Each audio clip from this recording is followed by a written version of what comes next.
Olá, eu me chamo Tecila, sou psicóloga e hoje eu tô passando aqui para conversar um pouquinho com vocês sobre o medo. Como é que você tem lidado com os seus medos? Bom, o medo é um sentimento como outro qualquer, é uma emoção, é algo que nos perpassa e que muitas vezes a gente faz dele um inimigo. Né? O medo é o grande inimigo. Eu não faço isso porque tenho medo, eu não faço aquilo porque tenho medo, e o medo é sempre paralisador. Mas será que é assim mesmo? Né? Se a gente parar para pensar direitinho, o medo, na verdade, nos traz muitas informações. É uma fonte importantíssima de informações sobre nós mesmos. O medo pode indicar que alguma situação é perigosa. Então, se a gente não tivesse medo de morrer atropelado, por exemplo, a gente nem olharia para o lado na hora de atravessar uma rua. Né? Então, o medo faz parte da nossa sobrevivência. A gente só sobreviveu enquanto espécie porque a gente tinha muito medo. Os nossos ancestrais sentiam muito medo e faziam de tudo para se proteger e para se defender dos perigos. E até hoje é assim. Se a gente não sente medo, a gente não consegue se proteger. A gente se lança sempre em situações arriscadas e aquilo pode trazer grandes prejuízos. Né? Só que muitas vezes o que acontece é que esse medo toma na nossa vida um tamanho desproporcional e a gente acaba sentindo medo absurdo de situações, como se essas situações significassem uma situação de vida ou morte, quando na verdade não é.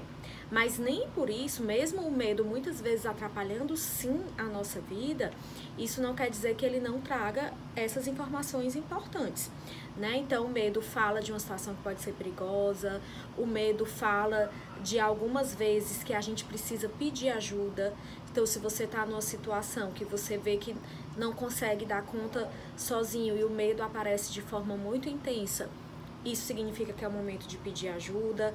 E o medo também pode nos falar do nosso potencial.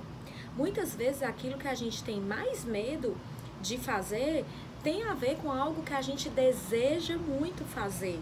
Então, o medo pode estar muito relacionado com o desejo, né? Então, o que eu sugiro é que a gente possa experimentar não apenas brigar com o medo, fazer do medo esse grande vilão, mas conversar com esse medo. Se perguntar sempre que ele aparecer o que é que ele está querendo te dizer, né? E lembrar que a gente não consegue viver sem medo. Muitas vezes a gente espera para tomar uma decisão importante na vida quando o medo passar. Eu vou fazer isso na minha vida profissional, ou eu vou encarar uma relação amorosa quando o medo disso tudo passar. Só que o medo não passa. Como eu já expliquei, o medo tá aí muito para nos defender também. Então ele não vai passar. O que vai mudar na sua vida é que você vai conseguir fazer algumas coisas mesmo com medo. Você vai negociar com esse medo.